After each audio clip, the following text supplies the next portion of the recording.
What's up, everybody? Azario here, and welcome to another episode of the Wrap Up Review series where I review games that I recently finished in an unorthodox, unbiased, and unorganized format, as I like to call it. And in this review, we're going to be reviewing a game that coincides with the film. This game was released on April 29th. The film came out April 2nd, I believe.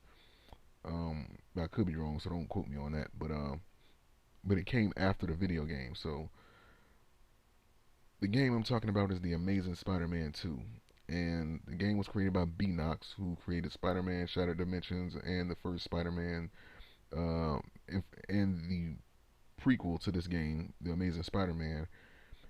And what I do, for those who aren't familiar with my style of reviewing, you know, I don't conform to other people's idea as to what a review should be. That's why I say unorganized, unbiased, and unorthodox reviewing.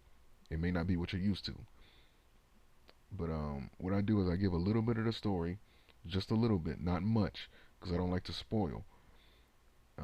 I explain the gameplay mechanics, and then I give you my likes and dislikes, and then I give you my rating, which isn't based on numbers. It's just me simply saying, whether this game should be bought, whether it should be rented, or whether you should leave it alone. Because I feel like that's easier for people to understand, other than people saying things like, "Oh, this is a 5.2 or a 8.2 or whatever the case may be." You know, I feel like it's much easier for people to understand whether or not they should buy the game or not if you just tell them that. So that's how I do my reviews. So I guess I'll start off with a little bit of the story. So the game starts off with Peter Parker walking out of this comic book store, and this guy, pretty much just robs the comic book store. He takes off. The comic book store owner asks Peter to help him catch the guy that's running away, and Peter simply says, "Hey, it's not my problem." So as the guy runs off into the distance, he hears a gunshot coming from the same direction that the guy that just robbed the store ran in. So he runs toward the direction, and it turns out his uncle Ben got shot by the guy. Now, this thing kind of confused me, because how convenient was it that Uncle Ben was the one that got shot out of the groups of people that was standing out there? It was like he just so happened just to catch the bullet. That's one of the things that kind of just like, really? That's how you're going to tell this story? Okay. You know what I'm saying? So Uncle Ben was really just like a random murder. It was never explained if Uncle Ben was trying to stop the guy or whatever. He just, I mean, I assume he was, just based on past Spider-Man stories. You know, I don't know if he was just in the way or whatever the case may be, but Uncle Ben gets killed, of course, and this is how Peter Parker starts to embrace the Spider-Man uh, identity, and then he goes on this quest of sorts to find his Uncle Ben's killer and to discover the meaning behind the ready rice recipe. Nah, but he goes on this quest to find his uncle's killer, and he comes across this guy by the name of Schwartz in this Russian gang. And Schultz, I got his name wrong. Schultz uh, is providing this Russian gang with weapons, etc., etc., and they're stealing technology from Oscorp, which Harry Osborn is in charge of. And eventually, Oscorp blows up from the Russian gang, uh, the Russian gang's interference, I believe. The Russian gang breaks into Oscorp, you know, causing it to blow up from their interference, them doing their little ventures inside. And after Spider-Man catches up with the Russian gang, he ends up finding Schultz there. Um, he finds Schultz there, and he takes Osborn's seismic technology and he becomes the Shocker. Yeah, Shocker's in the game. Shocking, isn't it? And after Spider-Man defeats Schultz, he leaves him to the police, and then Wilson Fisk, aka the Kingpin, and Harry Osborn, uh, they do a joint venture and they create the Enhanced Crime Task Force, which is like an advanced police force to help take care of the crime in the city and to help stop vigilantes such as Craven, the Hunter who's in the game, and of course Spider-Man. And the game takes off from there. Like I said, I don't want to give away too much of the story. It gets decent. Like the story overall is decent, but it's not really anything to really shake a stick at. It's you know pretty much just a decent storyline. That's how I'm gonna put it to you. The combat of the game, the way this works is you have, of course, web swinging abilities, which I'm gonna get to in a little bit because I have something to say about that. There's a menacing, or there's a menace, and there's a heroic bar in the game, and this is for whether or not you do side content to keep the task force off your back. The more of a menace you are, the more the task force will attack you when they see you, and the more of a hero you are, the less they will do it, or like they won't attack you at all. So really, the gameplay is to while you're navigating your way through the city and you're doing the main missions, you want to break off to the some of these side missions to try to get your alignment up to hero so that the task force doesn't become a pain in your ass. Now, I didn't do this as much because it didn't really matter because they're easily avoidable. And the heroic to menace alignment doesn't really change. It really does nothing.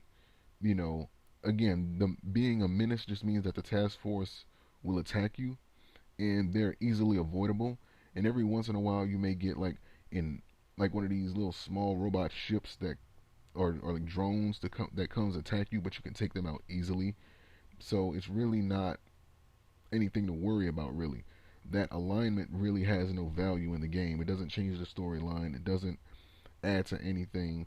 It doesn't take away from anything. It's just there for whatever purpose you can think of, because I can't think of a reason why it's in there. But the game has the combat of the game. Of course, there's web slinging that you use by pressing the L2 and R2 buttons. And one thing I like to say about the web slinging in this game is that it's more realistic than past Spider-Man games that I've played.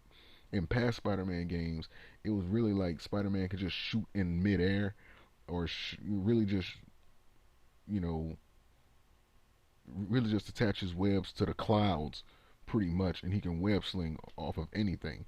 In this game, it's more realistic because unless you're near a building that he can attach his web to, he won't web sling. And there's this new, well, I think it's new to me. It's new to me. I didn't play the Amazing Spider-Man, so I don't know if it was in that game. So forgive me for that. But there's this, there's like this targeting, censoring.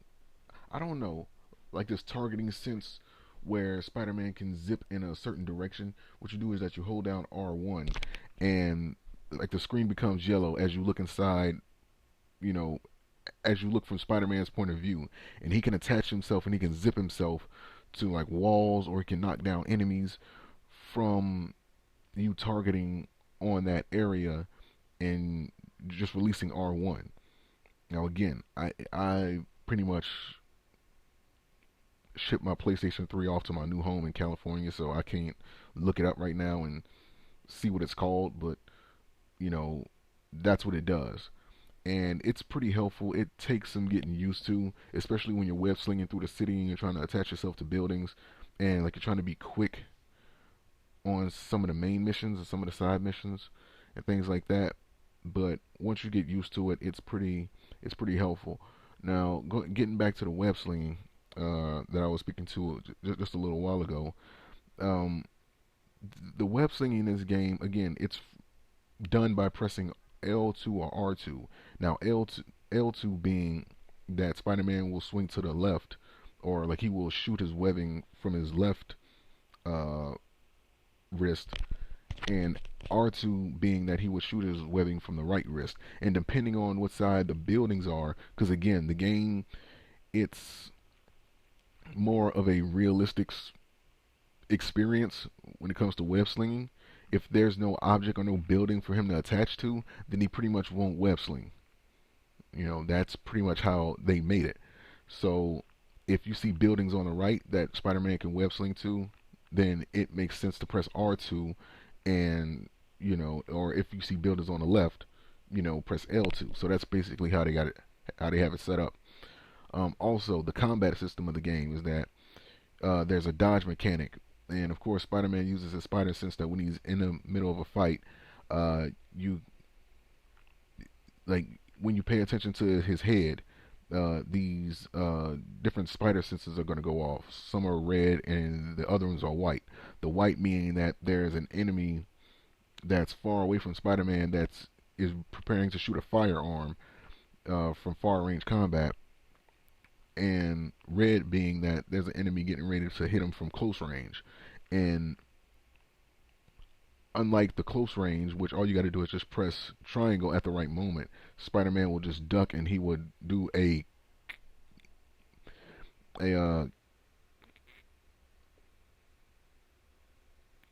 counter hit to the opponent that just swung at him. Sometimes it's going to be double, and you got to double. Sometimes it'll be two of the enemies attacking Spider-Man at the same time, and then you have to double tap triangle, and he'll hit both of them at the same time. But unlike that, when the white spider sense starts to flash, you have to either press a direction and then press triangle along with it in order to jump out of the way of the projectiles. And you can disarm them by pressing L1, and that'll keep them from using their firearms, and that'll give you some time to fight them. Also, the close range combat is done with square, and it's nothing too complicated. I mean, there's one attack button, one dodge button, and that's basically how it is in this game. They didn't really think out the combat too much. It is what it is. Spider-Man has upgraded skills that can be upgraded, such as his seismic blast that he learns after beating Shocker. He can learn ionic webbing that can take out some of the enemies that are very heavily armored, and the webbing dissolves the armor, and that allows you to beat them up, and you're able to take them out. Um, he has a seismic shock that he gets from Shocker that can take out some of the bigger enemies that are much heavier. Um, that'll knock them off balance, and that'll give Spider-Man a chance to, knock them out. And it's a number of other things. And how you get these upgrades is that one or two of them you get as you progress through the game. And as you do that, you gain these points, which you can use as currency to buy the upgrades. And another thing in the game that I didn't really bother with, but I guess I can talk about it, is that there are critical hits that can be performed, and you just have to time uh, your or you pressing square along with Spider-Man actually with Spider-Man's hits actually making contact, and it's going to do more damage. Sometimes it'll stun them, meaning that you can press circle, which is the web shooting, and it'll just pin them to the ground, and you'll be done with them. You don't have to worry about knocking them out. And of course, there's X, which is the jump button. And yeah, man, that's pretty much it for the combat. Hey, this is a unique review experience. I'm not the best reviewer around, but I'm honest. I'm honest. Doing the best I can. You don't like it? Screw you. Eat Jello pudding. But yeah, now on to the likes and the dislikes about this game. The thing I liked, and this is something that other people may not even bother to say, I don't even think they probably wouldn't even care to mention it, is that, well, for one, I like the fact that they tried to make the web slinging more uh, realistic. They tried to give you more of a realistic Spider-Man experience, per se, with the web slinging. Again, in past Spider-Man games, you can just attach yourself to thin air and you can just web sling literally off a cloud, it seemed like. In this game, you have to be near an object tall enough to web sling off of it, and depending on if it's on your left or on your right, you would want to press L2 or R2 in order to shoot webbing from that respective arm. Another thing is they tried to throw some variety at you. You do have to take pictures in some of the missions, like when you're going up against a Carnage Killer, and that kind of spoils who's in the game. I mean, just from the name. The guy that's going around the city taking out the Russian gang members. Uh, it's one mission where he killed someone and his name is on the wall, CK in initials, and you have to take pictures. Other moments, you have to stake out some bodyguards, and you have to take snapshots of them. Another moment, you're in Craven's home, and you have to take snapshots around there. Little things like that. Nothing too major, but they try to throw some variety at you with the gameplay. But it's just not enough, in my opinion, for a Spider-Man game to really do anything. The bosses in the game, they're somewhat challenging. It's one of those moments where you just have to learn the patterns of the bosses.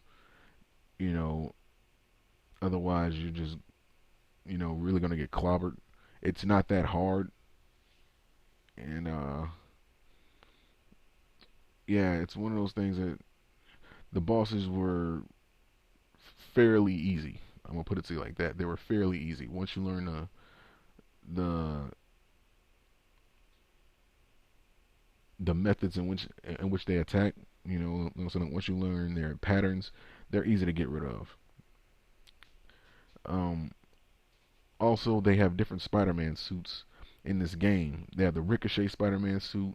They have the Carnage Spider-Man suit, the Amazing Spider-Man suit from 2012, the one from 2013, and they have his first Spider-Man suit, which pretty much is just like a civilian suit with a red mask, with a red ski mask and some shades and a beanie cap. And different ones give you different things. Like certain Spider-Man suits allow Spider-Man to heal faster. Other ones give him uh, more attack power. Uh, Different ones grant different combinations of things. So it would be wise for you to, in between missions, if you feel like you're gonna go up against a certain enemy, uh, to go back to Aunt May's house and change your Spider-Man suits to deal with that situation better. You don't really need to, because again, the bosses aren't hard. Uh, However, some of them are fun, like the boss fight with Electro, with the Green Goblin. Those are two of my favorite boss fights in the game. Uh, so just to name a couple. Um, one thing I one thing I well, I guess that's all my likes. I guess I can talk about the dislikes now. The dislikes.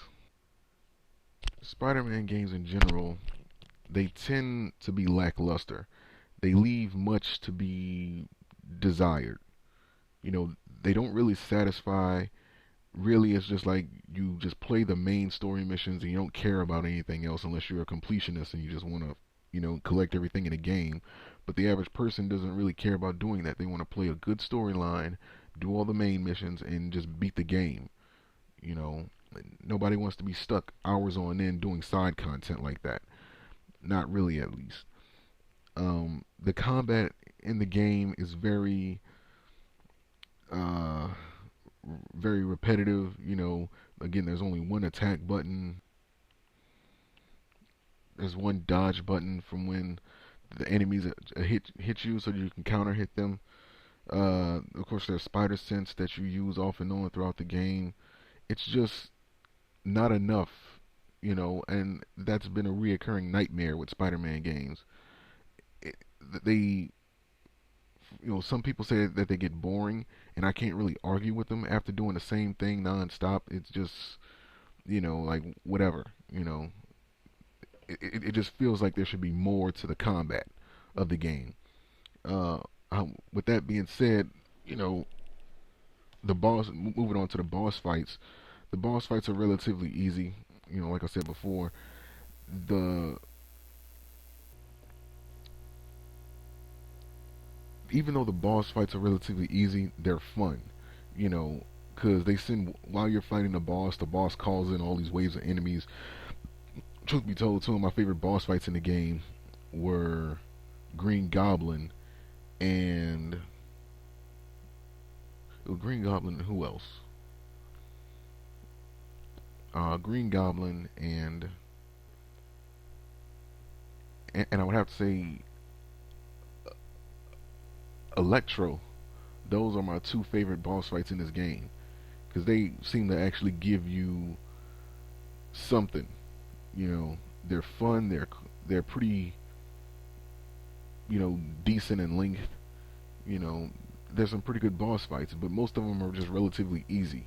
Once you get the patterns down, it's just like whatever at that point. They're not too difficult once you figure out the patterns and you realize, oh well, this is really nothing. So again, something else that leaves something to be desired. I kind of wish they would have did something with more of the characters. Like for example, with Shocker, yeah, he got arrested, but it's like I don't know. Like I felt that he should have been involved in the game somewhat more. I mean, like he played his role. He killed Uncle Ben, or he was assumably the one that killed Uncle Ben, and you know, Spider-Man got the seismic technology that he stole from Oscorp. He stole it from him. I mean, like I don't know. Like it's just some things that just in the game that just you wish there was more of. Another thing is the menace and the hero alignment. It serves no purpose. It really doesn't. Because I spoke on this earlier, but just to reinforce what I was saying, the menace and the hero alignment is all based on whether you do or do not do any of the side content. Of course, there's going to be like fires in the city, there's going to be bomb threats, there's going to be, little gangs trying to break into buildings and things like that, and you have the option to stop them. If you do stop them, then your menace meter decreases and the hero meter increases. Um, or if you just don't bother with them, then you pretty much get blamed for not doing it, and then you end up becoming a miss it. Wow, my vocab. You end up becoming a menace, and this just means that the task force, when they see you, they will pretty much attack you. But they're so easily avoidable that it really doesn't make any sense. It doesn't make any difference. And this isn't like um, uh, Spider-Man Web of Shadows, where depending on if you do anything good or bad, that's going to change the outcome of the game. No, the game is pretty linear when it comes to that. So really, that doesn't really it really doesn't serve any purpose in the long run. Like in the grand scheme of things, it doesn't do anything.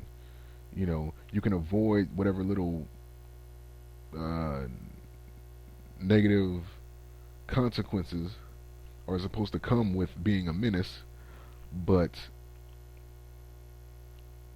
it's just there. But in my opinion, this game is worth a rent. It's not worth buying, especially for its price tag. I paid $50 for it on the PlayStation Network. Um, it's really worth the rent. I mean, true, like I did get like 7 hours of gameplay out of it, which is pretty decent. But still, I mean, you can beat a 7-hour game in one sitting, like in literally one day. So you shouldn't have to buy a game like this unless you're a Spider-Man fan and you want to collect every Spider-Man game in the world.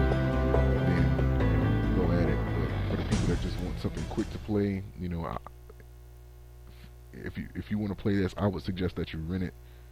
Save your money.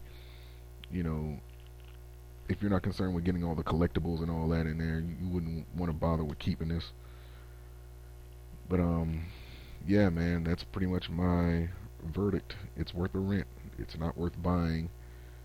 And that's pretty much it, man. So that being said, thank you for watching this episode of the wrap up review.